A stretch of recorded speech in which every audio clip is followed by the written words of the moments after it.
used to have this friend who was also a musician, and my mom was always trying to figure out, why is this girl so nervous? And my mom finally figured out when one time after a dual performance, her friend's dad came up to her friend afterwards and basically just gave her a laundry list of like, here's all the way that this was bad, and unleashed tons of criticism on her. That had a huge impact on just how her friend acted and how she was able to play during her performance, how she was during her performance, before her performance. And criticism is a huge, huge driver of nervousness. Hey guys, welcome to Vividlyviolin and welcome to another episode of the Minimizing Nervousness series. Today we're going to be talking about and focusing on fear of criticism. So I'm sure we all know that person, the special someone in our life who we can predict 100% that they are going to criticize. We're going to be like, criticism. Here's all the ways that was terrible. And it might not be that extreme, but they do come up and start criticizing you. So just to clarify, it might seem like I'm just talking about like one-time criticism, like, man, this person said that I had a no attitude, and then from now on, I'm never going to be able to have a performance where my knees are shaking just as hard, my face is Snow White. No. Sometimes when people criticize you like that, like, yeah, it's frustrating. But the type of criticism that we're talking about in this one is habitual criticism, when someone's always habitually criticizing you. You know that they're going to do it, 100% that they're going to be doing it, they're always doing it, not just a one-time thing. Criticism can be crippling, but doesn't actually need to be. So like I mentioned before, internal triggers are things that we cannot control out there, but we can control in here. Even though we can't control the person, like, hey, stop criticizing, we can always control how we think about the criticism, if we ignore it, if we don't ignore it, if we take it into account, things like that. So in this video, we are going to be talking about and answering 3 questions. 1, why do people criticize? Number 2, why is criticism so crippling? And number 3, what strategies do we have for managing our helpful critics? 4 reasons that I could think of why someone might criticize. So number 1, because they care. Usually this is where like the parents, grandparents, aunts, friends, family, things like that. If it's a parent or something like that, it's usually because they love you or they care about whatever you're doing so much, and they want to make sure that you're doing it as best as possible because they want to see you succeed, because they care about you. And usually this is when criticism comes in, because it sounds great so far, right? And then they start, the only way they can see of doing that is by criticizing. And usually that's just because they can't think of anything else to do. Of course, they do care about you and they're trying to help you. Number 2, outlet for negative emotions. If someone is feeling angry at you, or maybe they just had a bad day and they came to your concert, really stressful day at work, and all they can see is a negative.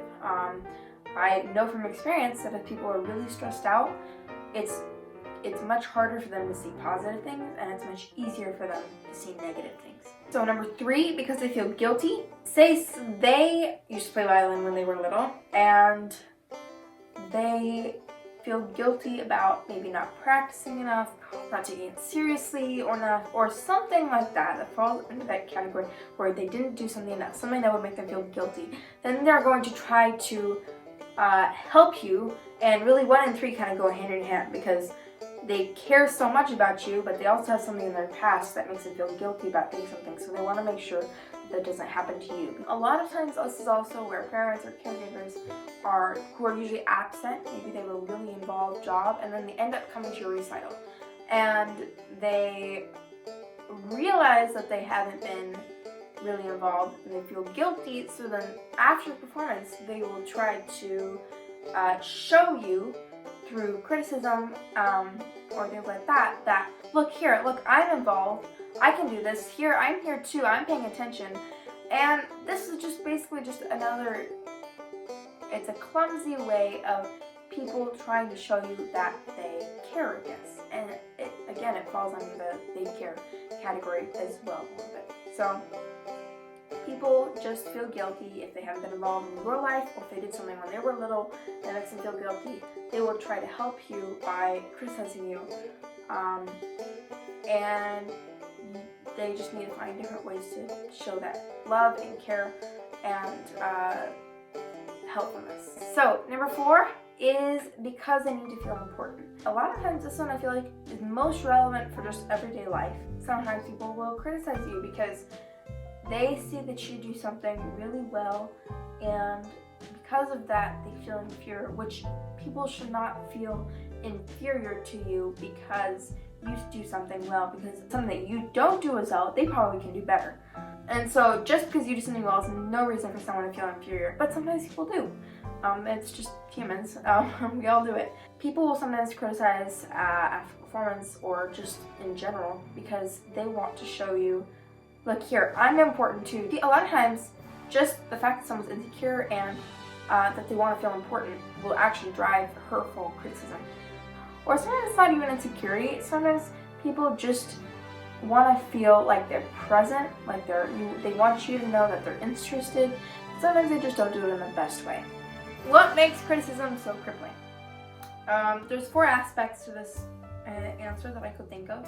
Number 1, if it's someone that you really admire, it can really hurt your sense of value and worth. And just think about it. If there's someone that you really admire, a great violinist or a pianist or whatever your big thing is in your life, you really want that person's good opinion. And just as humans, we long for appreciation. It's ingrained in our brain that we are always wanting positive feedback. So when we don't get that, it can really hurt our sense of value and identity. So the second thing that I could think of was it can really hurt if it's from someone you care about. If a parent starts coming to you after a performance, like that girl's dad, gives you a laundry list of here are the ways that was bad, it can really give you a sense of threatening, and it can really be really hurtful and painful. Third thing that I could think of was someone that's venting to you. It can seem abusive even, and that is really toxic, and I hope that never happens to you. But the 4th thing to answer this question that I could think of at least was, of course, when someone's insecure. And it can very much feel like you're getting picked at and bullied. This actually happened to me a lot when I was like 3rd or 4th grade, I would say. And it's definitely not nice. If you're going through this, I can definitely sympathize with you. From my own experience, you definitely feel picked at and bullied. Like, why can't you just say anything nice? It can just get really, really, really frustrating, and you definitely get the sense of feeling picked at and bullied. And I'm sorry if this is happening to you because it's not nice. So you can't grow without mistakes, and of course, you cannot grow without helpful criticism. But the problem is when that criticism turns to habitual criticism, and of course, like, your teacher's always going to be criticizing you at lessons. So yes, you could say that was habitual, but it's habitual, and when the person doesn't ever see anything positive, because there's always going to be positive things. You know, even if you got an F on a test, at least you went to the test place. So there's always going to be something positive to find. Destructive criticism, when you get really nervous before performance, happens when you have habitual criticism, and when the habitual criticism is only negative. So how do we manage these helpful critics? By still making them feel heard, which is also very important, but not letting it ruin our performance. So step number 1 for managing helpful critics. Figure out what's motivating them. Are they motivated to criticize you because they care, which that seems really weird, but because they care, because they feel angry, they need to vent some anger for some reason, because they feel guilty, or because they need to feel important. And that's a very, very, very important step to figuring out, because without that, you're not going to be able to efficiently and decisively be able to either stop them from criticizing or help stop the negative loop in yourself of they criticize you, I feel bad, and then that makes performance worse, and then they criticize you.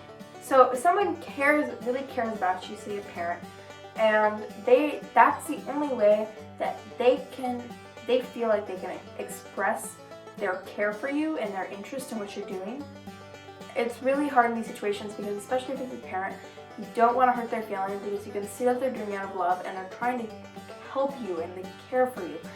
And so you don't want to hurt their feelings either having a critical conversation with them and just saying, hey, this is what's happening, super non-emotional, just state the facts, be kind and loving, and make sure that they see that you're kind and loving, and also express that you really appreciate that they are trying to help you. Because really, I'm sure you do appreciate that they're trying to help you, you just don't appreciate how they are trying to help you, if that makes sense. So just express that you really appreciate what they're doing, that you appreciate their care and their concern and interest, and that let's just find a different way to express that. Also, if you feel like you just can't have a critical conversation, which some people it's a really good skill. I encourage you to have that critical conversation, but you feel like you just can't, for some reason or another, then you realize that you see this thing that they are messing up, and you're just gonna have to accept them and just say, you know what, you're like this, and at this point, I can't really fix that, but I can fix how I react to it. So when they do criticize you, you don't have to get all flared up. Just realize, hey, I'm better than this. Let me be the bigger person here. That moves on to our next point. If the person is venting. So with these people that are habitually criticizing you because of negativity that they have in their hearts or minds or lives, yes, you can try to stop it after a while and talk to them about it. But if it just keeps on coming, you have to realize that, look, I can't stop them, I can't control them, but I can control how I respond to it and how I deal with it. And so I think that's really important to realize, and I feel like it's a very good lesson that I'm learning, and it's very relevant in all walks of life. There's always going to be someone who is more mature than you in some things and less mature than you in other things, and sometimes when they're less mature than you, it can be a little hurtful. And so you just have to realize that, okay, in this situation, I'm more mature than them, and I need to be the bigger person. So if you guys find that you're always having criticism being blown at you, I highly recommend to go find a positivity partner or a encouragement partner. Basically, this is a person who is either family member, friend, teacher, or even someone you met on Instagram. I know that for me, like, that totally makes my day. If someone sees a video of mine and then sends me a really nice comment or something like that, it's totally like positivity high, like sugar high, only it stays. When a little bit of negative emotions come towards me, it's like, oh well, I know my positivity partners love me for who I am and what I'm doing, and they can see my growth through my music. So even if my intonation stinks sometimes, they still will enjoy it and say nice things because they can see who I am and they can see the growth that's happening. I really hope this video on criticism helps you. I know that just for me, going through and coming up with stuff to talk about really helped me also kind of get through stuff that I've been through in the past. And so I really hope this helps you and encourages you. And if you're looking for a supportive environment online, make sure you come check me out on Instagram at vividlyviolin.